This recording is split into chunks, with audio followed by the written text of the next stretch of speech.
এমন ভাবে আল্লাহ নবীজি সারা দিনের কাজ করে আবার রাত্রে যখন হয় যেত রাত্রে বেলায় আল্লাহ নবীজি স্ত্রীরা ঘুমাইছে, সাহাবীরা অনেকে ঘুমায় গেছে, আবার আল্লাহ নবীর সাথে সাথে অনেক সাহাবীরা নামাজ দাঁড়ায় গেছে। আল্লাহ রাব্বুল আলামিন ওই রহমানের বান্দা ইবাদুর রহমান আল্লাহ রাব্বুল আলামিন কোরআনে কারীমের মধ্যে ওই সাহাবায়ে কেরামের গুণ বলতে যাইয়া মুহাম্মদুর রাসূলুল্লাহ আয়াত নাযিল করেছেন। মুহাম্মদুর রাসূলুল্লাহ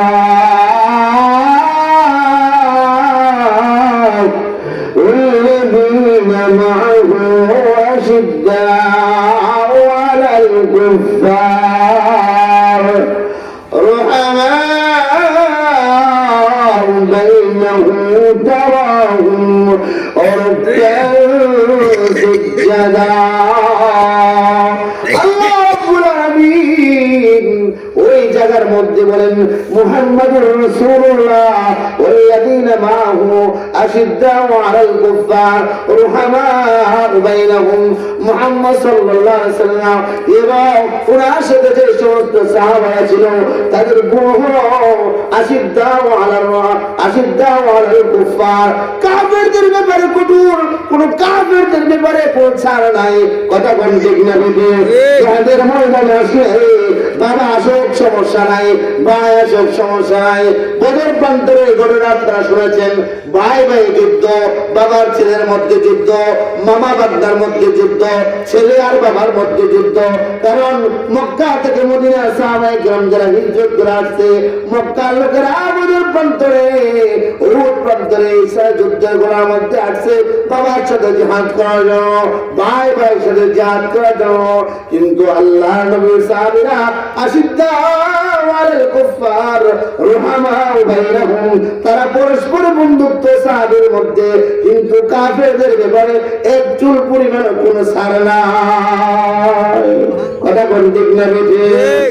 আশিদ্দাউ আলাল কুফফার রুহামাউ বাইনাহুম তারাহুম রুকআন সুজদান ইয়াবতাগুনা ফাদলান মিনাল্লাহি ওয়া রিদওয়ানা। আল্লাহ রাব্বুল আলামিন ওই আল্লাহর রাসূলের এবং সাহাবায়ে কেরামের গুণ বলতে যায় আল্লাহ বলেন, ও পৃথিবীর মানুষেরা শুনে রাখো, আশাদ্দু আলা রুহামাউ বাইনাহুম তারাহুম রুকআন সুজদা ইয়াবতাগুনা ফাদলান মিনাল্লাহ। তোমরা যখন সাহাবীরা দিনের বেলা দেখবা জিহাদের ময়দানে সাহাবীদের পরিচয়, রাতে যখন হয়ে যাবে কোন সাহাবী, অধিকাংশ সাহাবীর অবস্থা হলো এরকম, রুকআন সুজদা, সিজদারত অবস্থায়, রুকুরত অবস্থায়, রুকু আর সিজদা কইরা তারা রাতটা কাটায় দেয়। জোরে বলেন সুবহানাল্লাহ। أشداء على الكفار رحماء بينهم تراهم ركعا سجدا يبتغون فضلا من الله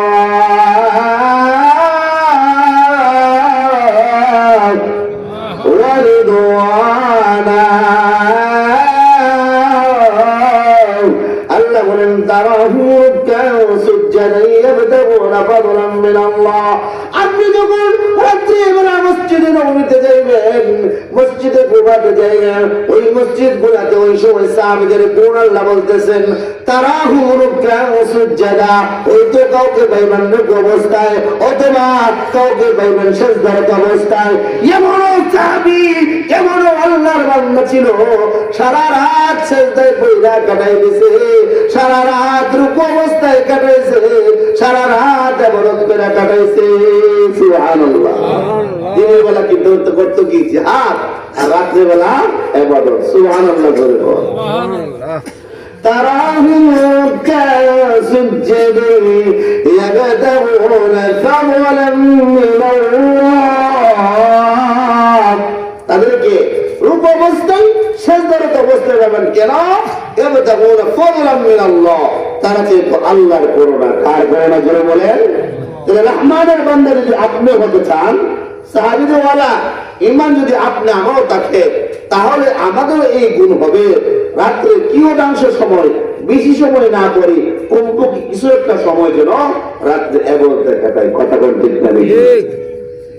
এখানে তারা রুকআন সুজদা ইয়াবতাগুনা মিন ফাদলিল্লাহ ওয়া রিদওয়ানা, আল্লাহর করুণা, আল্লাহর দয়া চাইতেন। হ্যাঁ, আল্লাহ তাআলা সাহাবায়ে কেরামের গুণ এখানে বলছে। আর এই আয়াতের সাথে আয়াতটা বললাম কেন?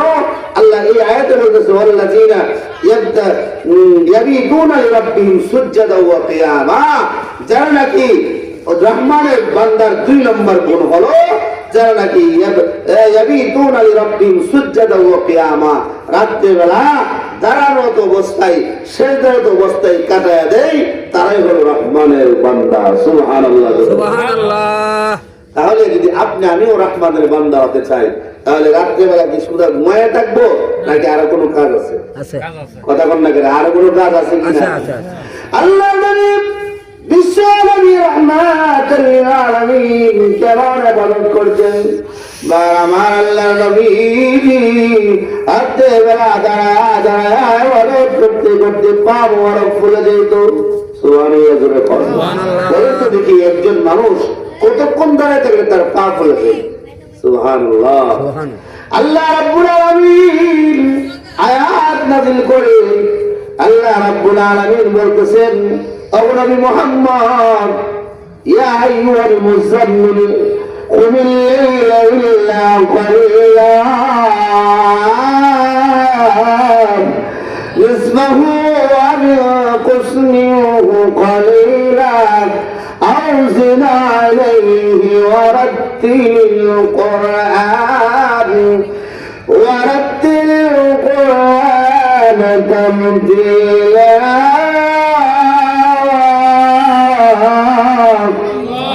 আল্লাহ বলেন, ইয়া আইয়ুহাল মুযাম্মিল, ওগো কম্বলওয়ালা, আপনারা যেমন চাদর গায়ে দিয়ে বলে আসছেন, আল্লাহ তাআলা সূরা মুদ্দাসসিরে বলতেছেন, ইয়া আইয়ুহাল মুদ্দাসসির কুম ফাআনজির ওয়া রাব্বাকা ফাকাব্বির।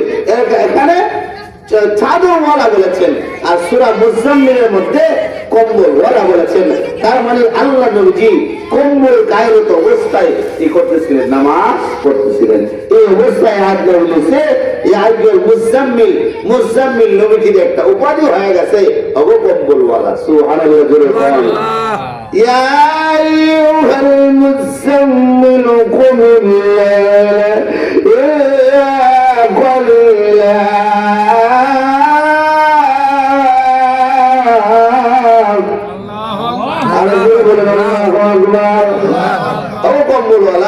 কুমিল লাইলা কালিলা আপনি সারা রাত দ্বারা ইবাদত করবেন, আর আমি সারা দিন আপনি দিনে দাওয়াত দিবেন, সারা রাত দ্বারা ইবাদত করবেন, এটা আমি আল্লাহ তাআলা চাই না। সুবহানাল্লাহ, জোরে বলেন। তার মানে আপনি কিছু সময় ইসবাহু আমি কুসমিনহু কালিলা, হয়তো রাত্রে অর্ধেকাংশ অথবা রাতের কিয়দাংশ আপনি ইবাদত করুন, বাকি সময়টা আপনি ঘুমান। সুবহানাল্লাহ কোন? কারণ আপনি ইবাদত করতে মজা পান, আর আমি আল্লাহ আপনাকে ঘুমন্ত দেখতে মজা পাই। সুবহানাল্লাহ, জোরে কোন। এটা হলো বন্ধু বন্ধুর সাথে কানেকশন। ঠিক না? ঠিক, জোরে কোন। আমরা এরকম হয়েছি যে সারা রাত ইবাদত করতে করতে পাও ফুলাই গেছি, হয়েছে না? কথা বল না কেন? আমার তো হয় নাই, সারা রাত ইবাদত করতে পারি নাই, এরকম হচ্ছে না। অথচ আমরা জান যে নবীর উম্মত, তিনি কি করতেন? সারা রাত ইবাদতে কাটাই দিতেন। আল্লাহ আয়াত নাযিল করছে, অবকম্বলওয়ালা, আমার নবী গো, আপনি সারা রাত দ্বারা ইবাদত করতে মজা পান। ও বন্ধু, আমি আল্লাহ একটু আপনাকে ঘুমন্ত দেখতে মজা পাই। বন্ধু, আপনি তাকায় দেখেন না, আপনার পা মোবারক পড়ে গেছে, আপনার কোনো খবর নাই। আমি বাবা, আমি আসমান থেকে আপনার পায়ের দিকে তাকায় দেখতেছি, গো মুহাম্মদ, আপনার পা পড়ে গেছে, আপনার কোনো খবর নাই, কিন্তু আমি আল্লাহ আসমান থেকে দেখতেছি।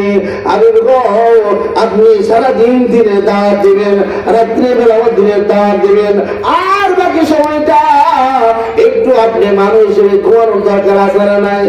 কতক্ষণ আছে না নাই? কিন্তু আল্লাহ রাব্বুল আলামিনের প্যারা নবী বন্ধুর সাথে সাক্ষাৎ করলো, আল্লাহকে রাজি খুশি করলো। আল্লাহ নবী ঘুমাই না ঘুমায়া পা ফোলায় বলছে, আল্লাহ তাআলা আসমান থেকে ডাক দিয়া বলেন, ইয়া আইয়ুহাল মুযাম্মিল কুম লাইলা ইল্লা قليلا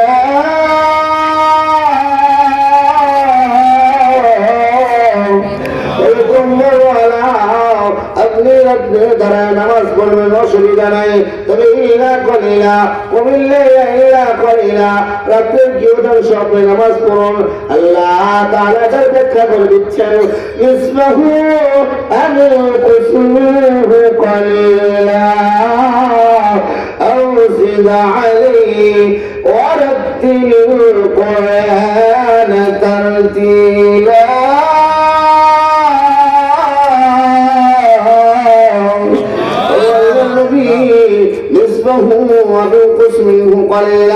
ওই তো অধ্যায় কতবার তার চাইতে কম, ওয়ারাত্তিল কুরআন তারতিলা। ও নবীজি, ও বন্ধু, আপনি তারতিলের সাথে কোরআন তেলাওয়াত করুন। আমার বন্ধু, যে কোরআন আমি আপনার উপর নাযিল করেছি, আপনাকে যে ওহী আমি আল্লাহ দিয়েছি, যে কোরআন আপনি কোরআন তেলাওয়াত করুন, এই কোরআনটা আমি আল্লাহর কাছে এত মজা এত স্বাদ লাগে, পৃথিবীর কোন মানুষের কণ্ঠে আমার শুনতে এত মজা লাগে না। হাবিব, আপনার কণ্ঠটা শুনলে আমি আল্লাহর কুদরতি অন্তরটা ঠান্ডা হয়ে যায়। নিসফাহু আমিন কুসুহু কলিলা আও জিদ আলাইহি ওয়ারাত্তিল কুরআন তারতিলা। আল্লাহ তাআলা নবীজিকে এখানে সান্ত্বনা দিচ্ছেন, ও নবীজি, সারা রাত ইবাদত কইরা আপনার পা ফোলায় গেলেন না, একটু সময় স্পেস দেন, নিজেকে একটু আরাম দেন। সুবহানাল্লাহ জোরে কোন। আর আমাদের অবস্থা হলো এরকম, সারা দিনও পারলে পারলে ফাঁকে ফাঁকে ঘুমাই, আর সারা রাত ঠিক মতো ঘুমাই। কথা কোন ঠিক না বেশি? এমনও হয় ঘুমাইতে ঘুমাইতে আমার মাগরিবও শেষ হয়ে যায়, এশার নামাজও শেষ হয়ে যায়, ফজরের নামাজও কোনো খবর থাকে না। আর আগের যুগে একটা অবস্থা ছিল এরকম, মানুষ মাগরিব নামাজ পড়ে খাওয়া দাওয়া শেষ, এটাই কিন্তু সুন্নত তরিকা। কথা কোন কি তরিকা? মাগরিবের পরে খাওয়া দাওয়া শেষ হয়ে যাবে। আল্লাহ নবী, সাহাবায়ে কেরাম, নবীজি, এমনকি কাফেররা সহ নবীর জমানায় মাগরিব পরে খাওয়া দাওয়া শেষ, অনেকে আসর পরে খাওয়া দাওয়া শেষ করতেন। আর কি করতেন? সাথে সাথে ঘুমায় যেতেন। হ্যাঁ, এই কাফেররা অনেক সময় এসে আগে শেষ, কিন্তু সাহাবায়ে কেরাম অর্ধেক রাত্র পর্যন্ত, সুলুসুল লাইল পর্যন্ত নবীজির পিছনে জামাত করার জন্য বসে থাকতেন। ইবাদত, কোরআন তেলাওয়াতে, বিভিন্ন ইবাদতে লিপ্ত থাকতেন। তারা আল্লাহর নবীর পিছনে নামাজ পড়ে তারা যায় ঘুমাইতেন। সুবহানাল্লাহ জোরে কোন। এই হলো সাহাবায়ে কেরামের অবস্থা।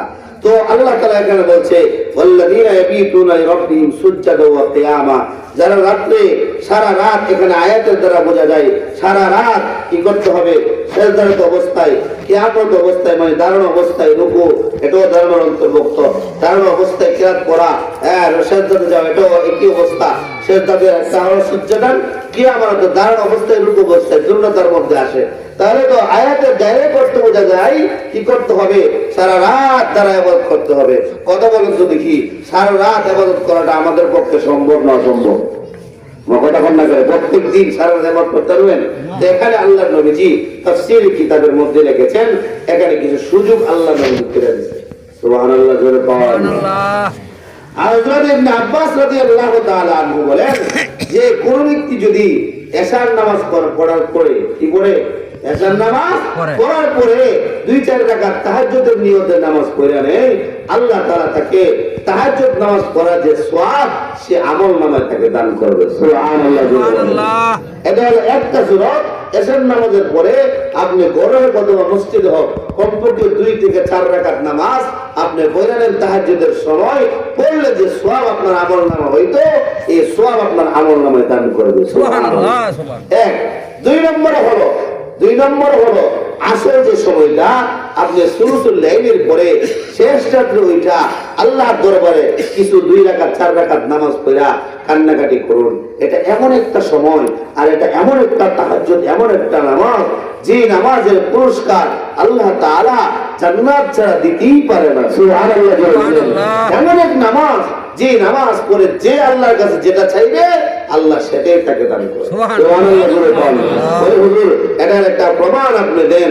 আর একটা প্রমাণ কিছুদিন আগে আমি এক জায়গাতে পড়েছি, স্বামী শাশুড়ি আর বৌমা, শাশুড়ি আর বৌমা, আপনার এলাকার শাশুড়ি আর বৌমা আসলি না? না, শাশুড়ি আর বৌমা, বৌমার ঘরে পেটে বাচ্চা গিয়েছে। এখন নিয়োগ করেছেন যে শাশুড়ি চাইতেছে ছেলে হইতো আর বৌমা চাইতেছে মেয়ে হইতো। এরকম চাওয়া চাই থাকে না যে আল্লাহ আমার একটা ছেলে দেন, অনেকে দাদি সাইজের নাতি হইতো, দাদা সাইজের নাতনি হইতো, এরকম একটা আশা থাকে না? দুটো ধরে লাগছে, হ্যাঁ কন্ডিশন, একজনের ছেলে হইতো আরেকজনের মেয়ে হইতো। এখন একটা মহিলার করে বাচ্চা তো বেশিরভাগ একটাই হয়, তখন কোনটা হইব, ছেলে হইব না মেয়ে হইব, দুজনের তো আশা করতেছে। এখন ঠিক না বেটি, দুজনই আল্লাহর কাছে কান্নাকারি নোয়াজারি করতেছে। তো তারা শাশুড়ি আর বউ মিলে একটা কি করছে, একটা কাজ করছে, ভালো একটা কাজ, বলে আসো আমরা একাধারে 40 দিন একটা আমল করি। সুবহানাল্লাহ। কি আমল? আসো আমরা তাহাজ্জুদের নামাজ পড়ি। সুবহানাল্লাহ বলেন না? সুবহানাল্লাহ। কিসের নামাজ? তাহাজ্জুদের নামাজ। এই যে আল্লাহ আয়াতের সাথে মিল আছে, আল্লাযীনা ইয়াবিতুনা রাব্বিহিম সুজদান ওয়া কিয়ামা। হ্যাঁ, তাহাজ্জুদের নামাজ পড়ি। আচ্ছা ঠিক আছে, তাহলে তাহাজ্জুদ নামাজ দুজনে শুরু করেছে। শাশুড়ির নিয়ত হলো ছেলে হইতো, আর বৌমার নিয়ত হলো কি হইতো? তাহাজ্জুদ শুরু করছে। আল্লাহর কুদরত বোঝা যায় না। 40 দিন পার হয়ে গেল, তাদের টুকটাক আমল চলতেছে। আল্লাহ রাব্বুল আলামিন যখন ওই মহিলার ঘরে বাচ্চা জন্ম হবে, কার দোয়া যে কবুল হয় জানা নাই। কথা বল ঠিক না বেটি? শাশুড়ি মনে মনে বলে হয়তো আল্লাহ আমার দোয়া কবুল করে ছেলে সন্তান দেবে, বৌমা ভাবে আল্লাহ আমার দোয়া কবুল করে মেয়ে সন্তান দেবে। দুজনেই পরস্পরে এরকম চাহিদা, দুজনেই আল্লাহ তাআলার কাছে 140 দিন পর্যন্ত তাহাজ্জুদ নামাজ পড়ে আল্লাহ রাব্বুল আলামিনের কাছে দোয়া করেছে। আল্লাহর কুদরত বোঝা যায় না। ওই প্রাচীন কালের যুগের কথা, ওই সময় একবার চেকআপ করা, ছেলে হবে না মেয়ে হবে দেখার কোনো সুযোগ নাই। ওই সময় আল্লাহ রাব্বুল আলামিন দেখা যায় বাচ্চা যখন জন্মগ্রহণ করেছে, একজন নয় বরং আল্লাহ 2 জন সন্তান দান করেছে। আল্লাহু আকবার। তার মানে আমার ভাইরা, শাশুড়ির দোয়া আল্লাহ কবুল করেছে, সে বৌমার দোয়া কবুল করেছে। একটা ছেলে একটা মেয়ে জন্মগ্রহণ করেছে। তার মানে তাহাজ্জুদ পড়ে আল্লাহর কাছে যে দোয়া করেছে, আল্লাহ দুজনের দোয়া কবুল করে। কাউকে আল্লাহ মুহতাজ করেন নাই, অমুখামুখ কাউকে আল্লাহ নৈরাশ করেন নাই। আল্লাহ রাব্বুল আলামিন দুজন তাহাজ্জুদ নামাজ পড়ে দাঁড়াতে আল্লাহ পুরা পরিবারকে ছেলে মেয়ে দিয়া পুরা পরিবারকে আল্লাহ আনন্দিত করে দিয়েছেন। যিনি বলেন আল্লাহ আল্লাহ আল্লাহ আল্লাহ আল্লাহ আল্লাহ আল্লাহ আল্লাহ আল্লাহ আল্লাহ আল্লাহ